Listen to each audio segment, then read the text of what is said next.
ఒక గొప్ప పార్టీకి వర్కింగ్ ప్రెసిడెంట్ అయిన కేటీఆర్ గారి మీదనే పట్టపగలే గూండాలు దాడి చేస్తున్నారు. కాంగ్రెస్ గూండాలు అంటే మీరు అర్థం చేసుకోవచ్చు సామాన్య మానవుల పరిస్థితి తెలంగాణలో ఏ విధంగా ఉంటుందో.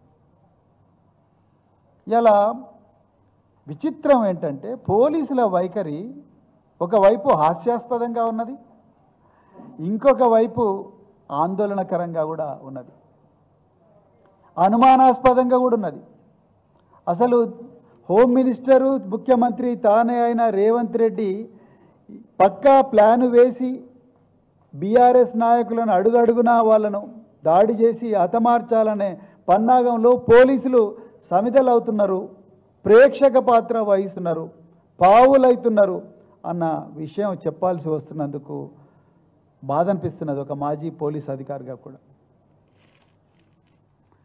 మీరు చూడండి, నిన్న ప్రజలందరూ వేలాది మంది ప్రజలు అంబర్పేట నియోజకవర్గంలో శాంతియుతంగా పోలీసుల పహారాలను జరిగిన మీటింగు, ఆ మీటింగ్ అయిపోయిన తర్వాత బయటికి పోగానే 20 నుంచి 30 మంది వచ్చి కారు మీద దాడి చేసిండ్రు. నేను ఒక్కటే ప్రశ్న అడుగుతున్నా నగర పోలీస్ కమిషనర్ గారిని, మరి కేటీఆర్ గారి మీటింగ్ జరుగుతున్నది, మీ స్పెషల్ బ్రాంచ్ పోలీసు వాళ్ళు ఉన్నారు, అక్కడ ఇంటెలిజెన్స్ పోలీసు వాళ్ళు ఉన్నారు, బయట వందల మంది లా అండ్ ఆర్డర్ పోలీసులు గస్తీ జరుగుతూనే ఉన్నారు, మరి 20 మంది ఎక్కడికెళ్ళి వచ్చిండ్రు?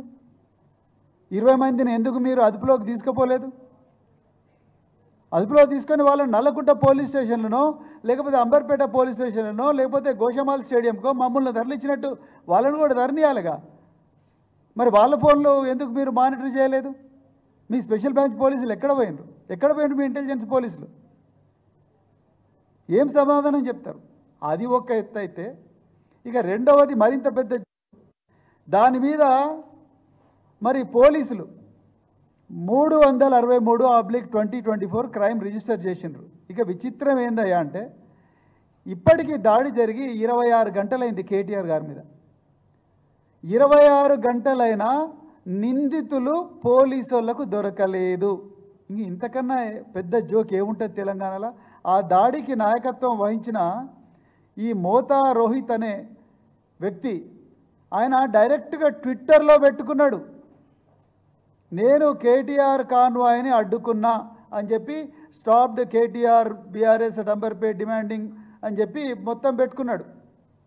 మీరు చూడండి, ఆయన కూడా ఈయన డైరెక్ట్గా నేను ఇది చేసినా అని చెప్పి గర్వంగా ఒక ట్రోఫీ లాగా ట్విట్టర్ పోస్ట్ పెట్టుకున్నాడు ఎక్స్లో. నేను ఇంతకుముందే ఇన్స్పెక్టర్ గారితో మాట్లాడితే ఇంతవరకు సీసీటీవీ ఫుటేజ్లు వెతుకుతున్నారంట. మొత్తం ప్రపంచం అంతా తిరుగుతున్నది, సోషల్ మీడియాలో వైరల్ అవుతున్నది. పోలీసు వాళ్ళు మాత్రం సీసీటీవీ ఫుటేజ్ల గురించే చూస్తున్నారు. ఎవరికి చెవిలో పూలు పెట్టాలనుకుంటున్నారో నాకు అర్థం కావట్లేదు. ఒక రాష్ట్ర పార్టీ నాయకుడి మీద, వర్కింగ్ ప్రెసిడెంట్ మీద పట్టపగలే కాన్వాయ్ మీద దాడి జరిగితే మీరు నిందితులను 26 గంటలైనా పట్టుకోలేకపోతే ఇంకా ఎవరికి రక్షణ కల్పిస్తారు? మీకు తెలియకుండానే జరుగుతాయి దాడులండి, మీ ముఖ్యమంత్రికి తెలియకుండానే జరుగుతాయి దాడులండి. ఇంతవరకు రెస్పాన్స్ లేదు. అదేవిధంగా ఇవాళ నిన్నగాక మొన్న మేమందరం ఈ హైడ్రా బాధితులకు, ఈ మూసీ సుందరీకరణ అనే ఒక గొప్ప భారీ కుంభకోణం యొక్క బాధితులు అవుతున్నారో వాళ్ళందరినీ ఓదార్చడానికి ఇక్కడ తెలంగాణ భవన్లో నుంచి అందరం కలిసి మరి కాన్వాయ్లో కిషన్ బాగ్, దాని తర్వాత మిగతా అత్తాపూర్ ప్రాంతాలకు పోవాలనుకున్నాం.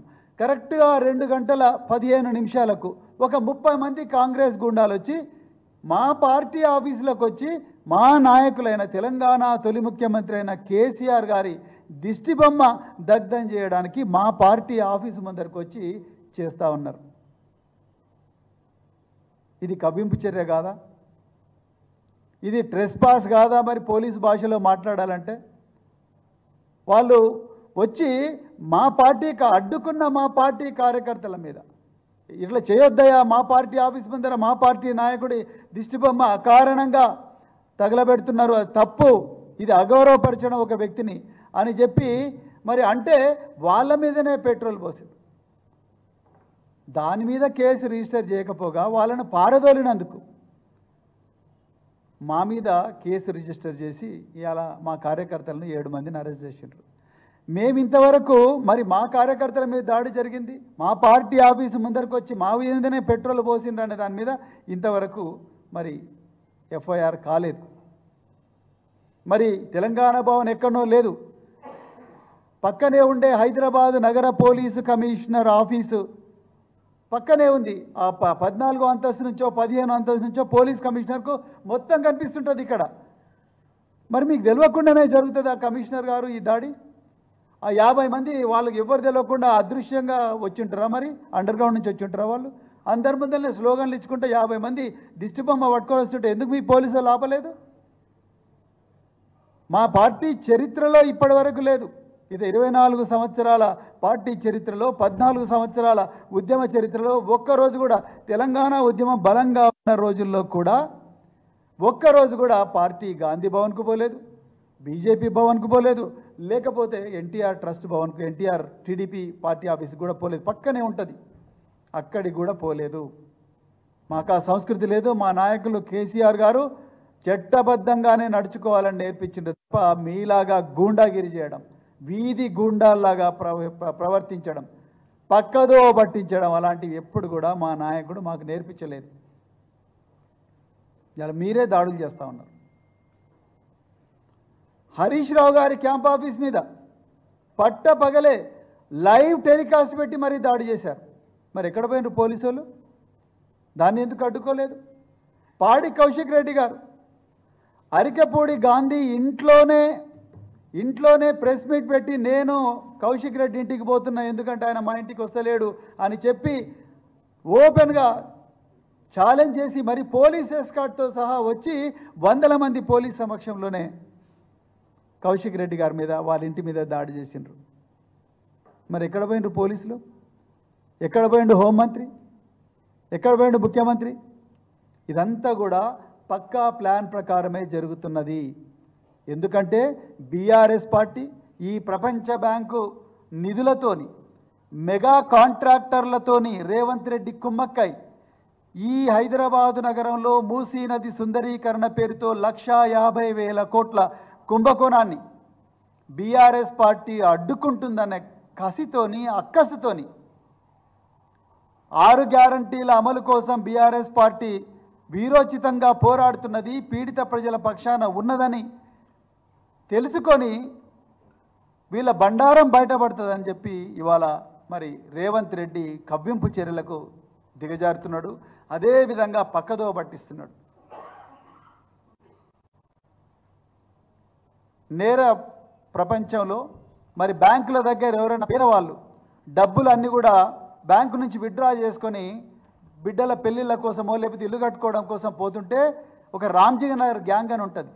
ఈ రామ్జీ నగర్ గ్యాంగ్ ఏం చేస్తుందయ్యా అంటే వచ్చి ఆ డబ్బుల మూట తీసుకుపోతున్న ఆ ఖాతాదారుడి మీద మట్టి చల్లుతారు, బురద చల్లుతారు. అయ్యో నీకు బురద ఉంది, పోయి పక్కనే బోర్వెల్ దగ్గర కడుక్కోపో అని చెప్పి నీ బ్యాగ్ నాకి నేను బోర్ కొడుతుంటా అని చెప్తే ఆయన మరి బురద ఉన్న దుస్తులను కడుక్కుంటుంటే ఆ డబ్బుల సంచి ఎత్తుకొని ఒకడు పోతాడు. దాన్నే అటెన్షన్ డైవర్షన్ గ్యాంగ్ అంటారు పోలీస్ భాషలో.